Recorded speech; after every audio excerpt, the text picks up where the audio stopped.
Oke, bismillahirrahmanirrahim. Assalamualaikum warahmatullahi wabarakatuh. Alhamdulillah, salatu salam ala rasulillah mabad. Oke, video tutorial kali ini saya akan sedikit menjelaskan mengenai ini ya, yang buat teman-teman kalau lagi read write menggunakan apa namanya ISP, khususnya untuk MTK ya, untuk ponsel yang memakai chipset MTK sering error pada saat read and write-nya. Oke, ini kebetulan ada kasus ya, jadi saya coba sekalian. Di sini mana filenya? Ntar saya masukkan dulu filenya. Kita lihat.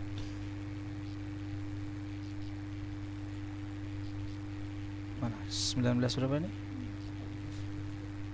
1823 ini ya. Bukan, satu lagi mana ini? Kemarin bukan yang ini.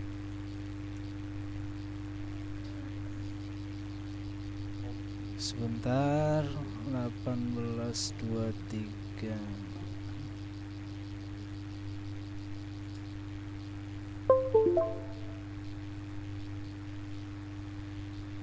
Bentar ya. Saya cari dulu damnya ini. Mana 1823. Kalau pas lagi dicari agak susah.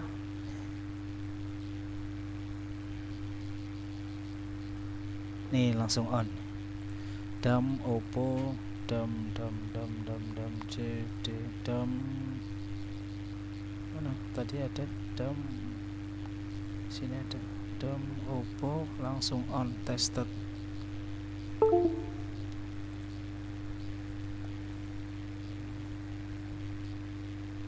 Oh, di luar ini.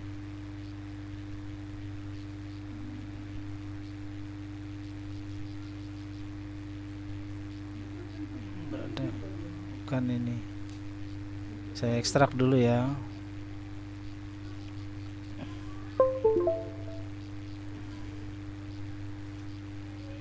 Oke, kita tunggu proses ekstrak. Oke ya, ini sudah diekstrak. Kita coba masukkan dulu satu persatu. Ini sering kendala ya, sering kendala di pada saat proses write atau read. Mungkin teman-teman yang sering apa namanya putus di tengah jalan atau gimana. Nah, ini sebenarnya banyak faktor. Jumperannya teman-teman tidak sempurna juga bisa, atau dari kabelnya terlalu panjang juga bisa, terus groundnya juga nggak sempurna ya, bisa sama aja. Terus kabel penghubung antara box UV dengan apa namanya PC atau laptop itu kualitasnya jelek juga pengaruh. Nah gitu, terus ya banyak faktor lah, ini salah satunya ya. Itu seandainya teman-teman sudah semua. Oh ya, satu lagi baterai itu kalau umpamanya mau habis, nah itu juga pengaruh. Nah ini berhenti ini di sini nih, ini jalan nggak jalan tuh kan, berhenti. Nah, nah ini hanya analisa saja, hanya analisa saya aja. Mungkin teman-teman kalau dapat bisa menganalisakan dengan bahasa yang lain ya monggo. Ini hanya analisa sederhana dari saya. Ini clocknya saya cepetin dulu. Sebenarnya nggak boleh ya dicepetin, karena rawan sekali untuk apa namanya terputus koneksinya. Kalau saya buatkan auto di jalan hanya 4, ini lama sekali nih. Ya, kalau tadi saya buatkan auto, si UV settingnya 4. Ini mungkin lama sekali. Oke, triknya gini.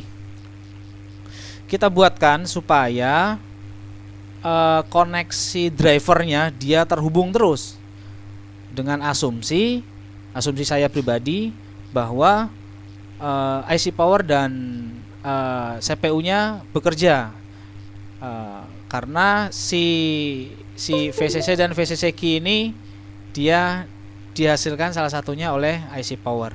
Oke, di sini saya patenkan dulu, maksudnya ini drivernya biar terbaca dulu, biar terbaca, tidak putus-putus. Sebentar, ini saya pakai aplikasi MCT MTK. Ini mungkin buat teman-teman yang sekarang lagi booming bypass out. Nah, ini pakainya itu ya. Oke, saya bypass. Oke ya, proteksi disable.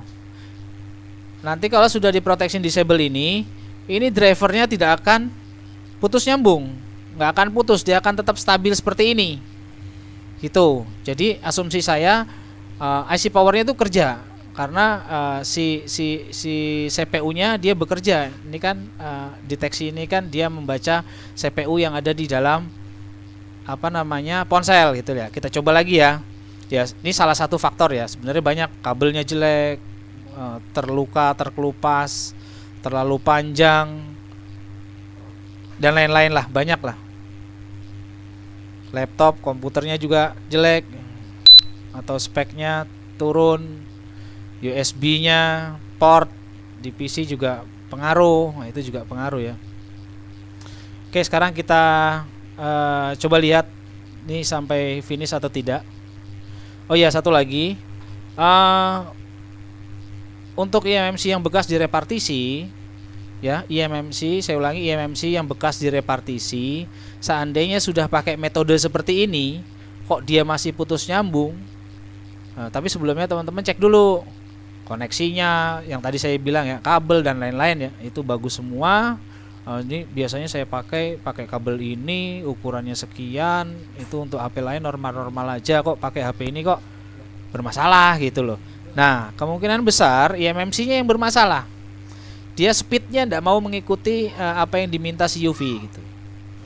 Nah, makanya dia berhenti ya, karena eMMC-nya kan bekas direpartisi. Nah, oke, nah ini nggak putus-putus ya nih. Ini sudah saya setting USB port pakai ini, dia tetap jalan, tidak putus ya. Semoga aja bisa sampai selesai. Ini 5 menit. Mungkin kalau tadi saya setting auto mungkin akan lebih lama, karena dia speednya jalan hanya 4 MHz, jadi lambat sekali. Nah, sekarang jalan 2,52 MB per detik. Nah, ini blok yang dilihat, blok yang masuk, blok yang diisi ya, blok yang diisi. Ini speednya, ini timingnya, ini perkiraan sekitar 4 menit sekian puluh detik lagi selesai proses write user areanya.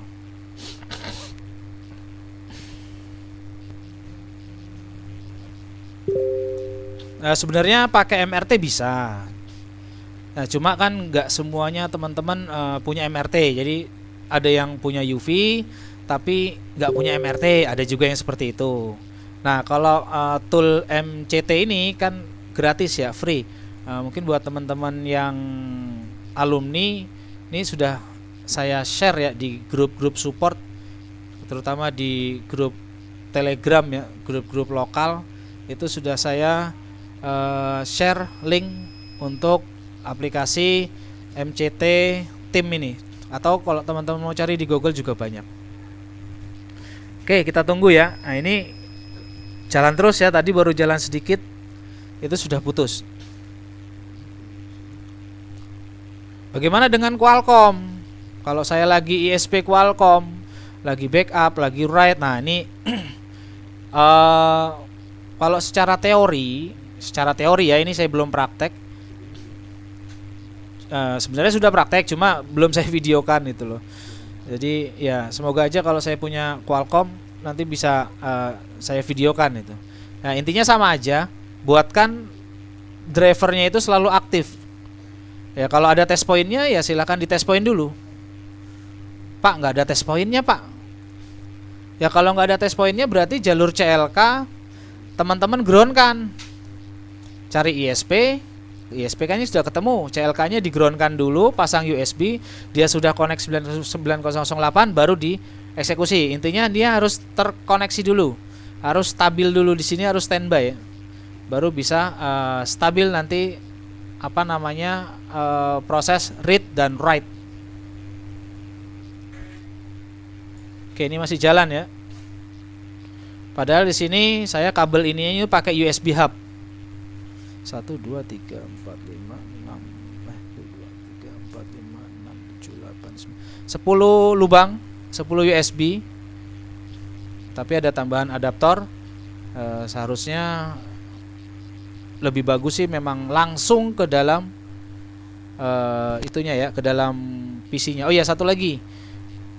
Kondisi harddisknya teman-teman, tempat penyimpanan file itu kalau sudah jelek, kok sudah jelek, kalau sudah agak lemah lah, itu juga mempengaruhi speed ini, dan juga mempengaruhi koneksinya, putus atau tidaknya gitu. Nah, itu juga mempengaruhi ya dari harddisk. Makanya kalau teman-teman lagi kerjanya mungkin fokus di software eMMC dan UFS, tolong usahakan pakai SSD, usahakan nabung nanti belikan SSD. Dia lebih cepat ya, karena SSD itu bukan pakai piringan, dia pakainya IC, jadi lebih cepat. Oke ya, sampai sejauh ini masih aman, tidak putus. Yang pertama tadi waktu saya sebelum pakai MCT ini itu baru jalan sedikit itu sudah putus karena driver ininya terputus.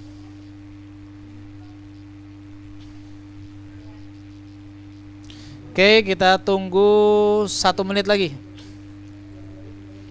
Apakah proses memasukkan file ke dalam eMMC berjalan bagus? Oh ya, perlu teman-teman ketahui, ini eMMC-nya sebelumnya sudah dicek ya.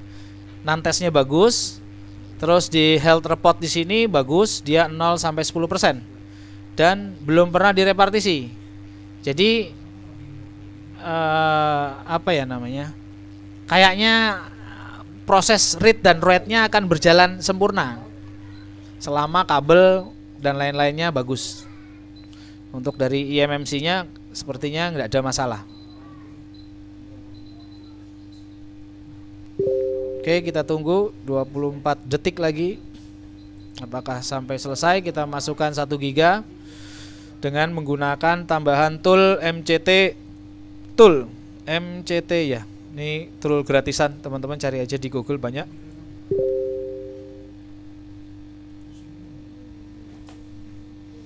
Oke, dikit lagi. Oke ya, alhamdulillah nih sudah berhasil kita masukkan filenya tanpa putus ya, tentunya dengan bantuan MCT tool. Oke, mungkin itu yang bisa saya sampaikan pada video tutorial kali ini. Semoga video ini bisa bermanfaat buat saya dan teman-teman semua. Assalamualaikum warahmatullahi wabarakatuh.